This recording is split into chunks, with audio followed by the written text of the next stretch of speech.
అనేక సేవా కార్యక్రమాలతో పేరు పొందిన సమతా ఫౌండేషన్ మరోసారి ఉదారతను చాటుకుంది. ఇటీవల తల్లిదండ్రులను కోల్పోయి అనాథగా మారిన నిర్మల్ జిల్లా తాండూరు మండలం బెల్తారోడ గ్రామానికి చెందిన చిన్నారిని పరామర్శించి 25,000 ఆర్థిక సహాయం అందజేశారు. వీటితో పాటు బాలిక చదువు కోసం ఎల్లప్పుడూ సహాయ సహకారాలు అందిస్తామని మమతా ఫౌండేషన్ చైర్మన్ హామీ ఇచ్చారు. ఈ కార్యక్రమంలో ఆర్గనైజర్ సాహెబ్ రావు, అనిల్ క్రాంతి ఫౌండేషన్ సభ్యులు పాల్గొన్నారు. ఈ సందర్భంగా నేను అభినందిస్తున్నాను. ఎందుకంటే ఒక పేద ఒక అర్హనైనటువంటి అమ్మాయి, తల్లిదండ్రులు లేని అమ్మాయిని ఎట్లా కాపాడుకోవాలో మీరందరూ కూడా దీన్ని ఎట్లా పెద్దలకి సమాచారం ఇవ్వాలి, గవర్నమెంట్ కి ఎట్లా సమాచారం ఇవ్వాలి, మాలాంటి వాలంటరీ సమతా ఫౌండేషన్ లాంటి ఆర్గనైజేషన్ కి ఎట్లా ఇన్ఫర్మేషన్ ఇవ్వాలని చెప్పి మీరందరూ కృషి చేయడం వల్ల ఈ రోజు ఈ దుర్గా అనే అమ్మాయికి మరి చాలా ప్రజా మద్దతు వచ్చింది.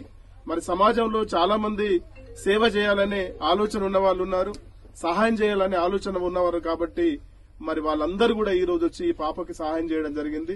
మరి మేము కూడా ప్రైమరీ స్టేజ్ లో ఇక్కడున్న మా సమతా ఫౌండేషన్ సభ్యులు ఎవరైతే ఉన్నారో సాహెబ్రావు గాని, మా లక్ష్మణ్ గాని, మా ఇంకో లక్ష్మణ్ గారు ఉన్నారు, మా సుంకట పోషట్ట ఉన్నారు, మా సాయినాథ్ గారు, చాలా మంది పెద్దలు నాతో పాటు వచ్చి అన్నా మీరు ఖచ్చితంగా ఈ దుర్గా అనే అమ్మాయికి మీరు సహాయం చేయాలని చెప్పారు. మరి ఇప్పటి వరకు చాలా మంది గవర్నమెంట్ నుండి గాని అట్లాగే వాలంటీర్ ఆర్గనైజేషన్ నుండి గాని కొంత సహాయం జరిగింది. కానీ ఈ సహాయం ఏంటంటే వాళ్ళు పాపం అమ్మాయి చదువుకోవడానికి, అమ్మాయి జీవనోపాధికి మాత్రమే సరిపోతుంది. కానీ మేము ఈ మా సమతా ఫౌండేషన్ సభ్యులము, ఫ్యామిలీ మెంబర్స్ అందరు కలిసి ఒక నిర్ణయానికి వచ్చాము. ప్రైమరీ స్టేజ్ లో అంటే మొదటి దశలో, 2వ దశ, 3వ దశ, 4వ దశ కూడా ఈ అమ్మాయిని మేము అడాప్ట్ చేసుకుని ఈ అమ్మాయికి కావలసిన చదువుకు గాని, ఈ అమ్మాయికి కావలసిన ఆరోగ్య పరిస్థితులకు కూడా మేము ఎప్పుడు తన వెంటనే ఉండి, చాలా మంది ఏం చేస్తారంటే ఏదో సంఘటన జరిగింది కాబట్టి వచ్చి జస్ట్ అలా సహాయం చేసి వెళ్లిపోతారు. మేము అట్లా కాకుండా మా బయలానే, మా నిర్మాణమే, మా లక్ష్యమే మేమేంటంటే ఎవరైతే ఆర్ఫన్స్ ఉన్నారో మొత్తం ఒక ఆదిలాబాద్ జిల్లాలోనే కాకుండా 2 తెలుగు రాష్ట్రాల్లో మేము సేవ చేస్తా ఉన్నాం. ముఖ్యంగా నాది గొల్లమాడ గ్రామం, ముదోల్ నియోజకవర్గంలో నేను ఉంటున్నాను.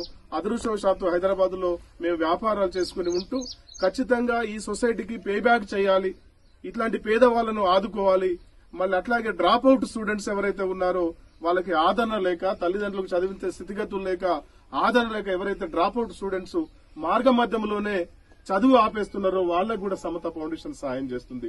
మీరందరూ ఇక్కడ ఉన్న పెద్దలందరూ గుర్తెరిగి మా పాంప్లెట్ ఇస్తాము, మా నంబర్ ఇస్తాము, ఆ నంబర్కి మీరు ఫోన్ చేయాలి. మన వంతు దేవుడు మనకు ₹1 ఇచ్చాడు, ఆ రూపాయిలో ఒక చారానైనా ఈ సమాజానికి పే బ్యాక్ చేయాలనేది మా ఉద్దేశం.